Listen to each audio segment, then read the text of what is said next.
Kita ketahui bahwa animo pergerakan masyarakat untuk mudik di tahun ini semakin tinggi. Seperti apa sih Bu persiapan dan juga antisipasi dari Kemenhub di tahun ini? Ya, persiapannya tentu kita lakukan dengan pertama-tama kita gunakan data ya Mbak ya, untuk melakukan persiapan. Jadi sesuai hasil riset dan juga sudah banyak diketahui masyarakat, tahun ini meningkat sangat tajam yang akan melakukan pergerakan di masa mudik ini sebesar 193 juta lebih. Nah untuk itu persiapan utamanya tentu adalah kita memastikan semua unsur kementerian dan lembaga yang terkait serta juga BUMN operator maupun swasta semua sudah siap. Jadi kami melakukan koordinasi dan juga langsung melakukan pengecekan ke lapangan terkait dengan kesiapan dari prasarana maupun sarana transportasi. Selain itu kami juga mengidentifikasi ya titik-titik krusial, titik-titik yang itu potensi menjadi permasalahan, utamanya memang adalah di jalan. Mungkin dari Pak Kakor Lantas juga sudah menjelaskan terkait dengan tantangan-tantangan ya terkait apa yang akan terjadi di jalan. Nah, sementara kami juga fokus juga kepada penanganan transportasi umum. Yang paling banyak digunakan memang tahun ini pilihannya adalah kereta api ya, disusul dengan menggunakan bis umum. Untuk itu tentu kita memastikan semua moda ini harus siap dan inspeksi langsung ke lapangan. Serta tentunya yang tidak kalah penting kami juga siapkan sosialisasi sejak awal Mbak kepada masyarakat ya agar mereka juga mempersiapkan diri. Pemerintah sudah menggelar layanan, kemudian juga operator juga sudah bersiap. Nah sekarang masyarakat sendiri juga harus bersiap supaya nanti pada saat perjalanan tidak banyak kendala yang ditemui. Gitu Mbak. Oke, saya akan kembali ke Pak Aan. Tadi sebelum jeda saya menanyakan kepada Anda terkait dengan seiring pemudik di tahun ini yang diprediksi akan semakin melonjak cukup signifikan. Apakah nantinya ada treatment yang berbeda Pak Aan dibandingkan dengan treatment-treatment di tahun lalu? Betul, jadi ini menjadi challenge tersendiri, peningkatan yang 50% lebih ini menjadi tantangan tersendiri buat kita, kepolisian maupun seluruh stakeholder. Untuk treatmentnya yang baru ya di tahun ini, untuk penyeberangan ini kita sudah membagi, terutama di Merak ya, kita sudah membagi pelabuhan-pelabuhan yang akan digunakan. Untuk Merak sendiri nanti akan diperuntukkan untuk pejalan kaki, ya, kemudian angkutan pribadi, bis, dan angkutan barang yang kecil. Kemudian nanti juga ada dibuka pelabuhan Ciwandan, Pelindo. Ini dikhususkan untuk kendaraan roda 2, sepeda motor, dengan angkutan barang golongan 6 dan 7. Ya. Kemudian tahun ini juga dibuka pelabuhan Bandar Bako Jaya ya, di Bojanegara, Serang, Cilegon. Ini khusus untuk angkutan barang subuh 3 ke atas. Artinya nanti itu dibagi ya untuk kendaraan-kendaraan sesuai dengan pelabuhannya. Kemudian di Ketapang sendiri ya, tahun ini dibuka untuk dermaga Bulusan, untuk angkutan barang yang menuju ke Bali, kemudian dibuka juga pelabuhan Jangkar ya. Ini khusus untuk angkutan barang yang akan menuju ke NTB, Lembar. Jadi tidak perlu menggunakan pelabuhan Ketapang lagi, sehingga kepadatan arus di Ketapang, di Merak, ini bisa kita pecah ya. Ini kalau kita lihat kemarin dari ASDP, visi rasio yang ada di Merak ini 0,5, artinya ini masih longgar. Kemudian untuk mendukung pelaksanaan rekayasa lalu lintas, seperti apa yang disampaikan oleh Bu Dita tadi, kita menggunakan data. Kami mendapatkan penambahan traffic counting ya di beberapa ruas jalan, ada di Jasa Marga, Jakarta Cikampek, kemudian di Cipali juga ada penambahan 4 titik traffic counting, kemudian di Cisumdawu ada 1 titik traffic counting, kemudian di arteri Pantura juga ini ada penambahan traffic counting, sehingga ini mempermudah kita yang ada di lapangan untuk melakukan beberapa rekayasa lalu lintas nantinya.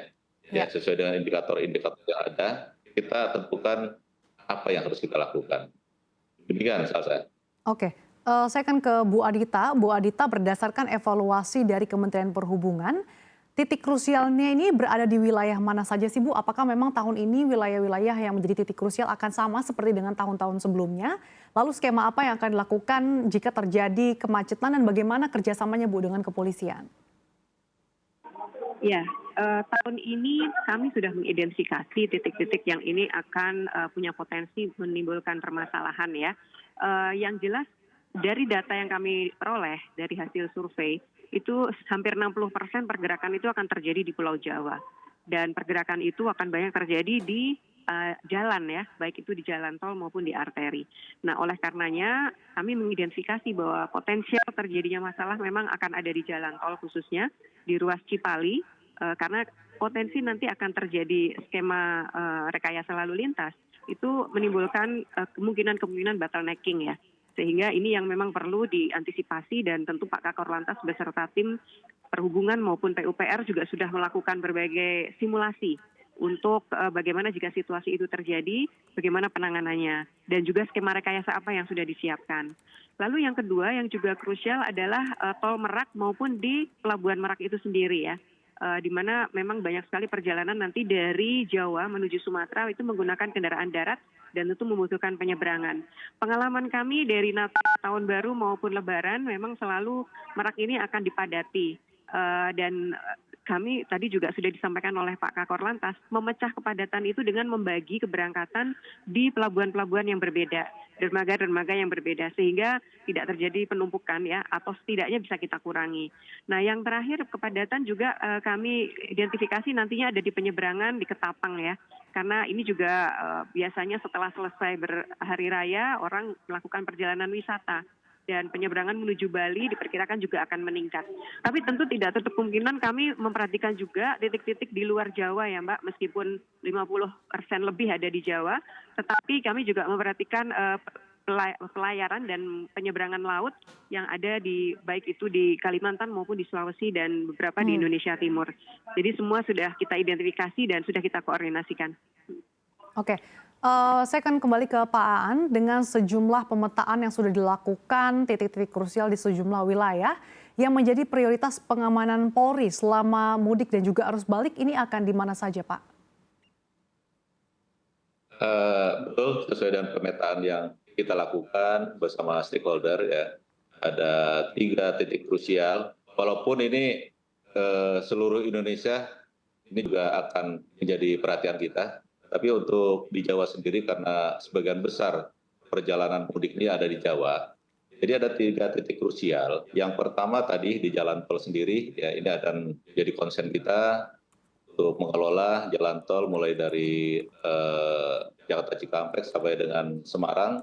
Kemudian lokal Semarang juga demikian. Ini menjadi konsen kita juga untuk pengelolaan untuk arus lalu lintas aglomerasi untuk lokal di Semarang.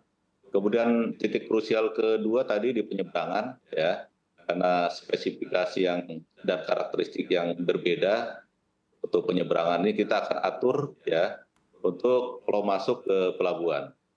Kemudian yang ketiga, titik krusial yang ketiga itu ada di arteri, baik itu Pantura, kemudian tengah, sampai selatan dan selatan-selatan.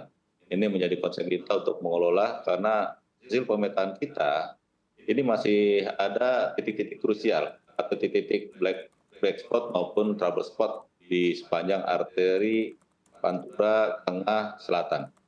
Kemudian yang berikutnya adalah jalur wisata. Karena kebiasaan warga kita pada hari H pun ini sudah mulai memadati tempat-tempat wisata. Sehingga kita akan kelola, akan kita terapkan, siapkan beberapa skema lalu lintas menuju jalur wisata ini. Tapi pada prinsipnya seluruh wilayah Indonesia ini menjadi konsen kita untuk mengelola sehingga mudik balik dan wisata tahun 2024 ini bisa kita perbaik, bisa lancar, aman, nyaman, sehingga mudik ceria dan penuh makna ini bisa kita dapatkan.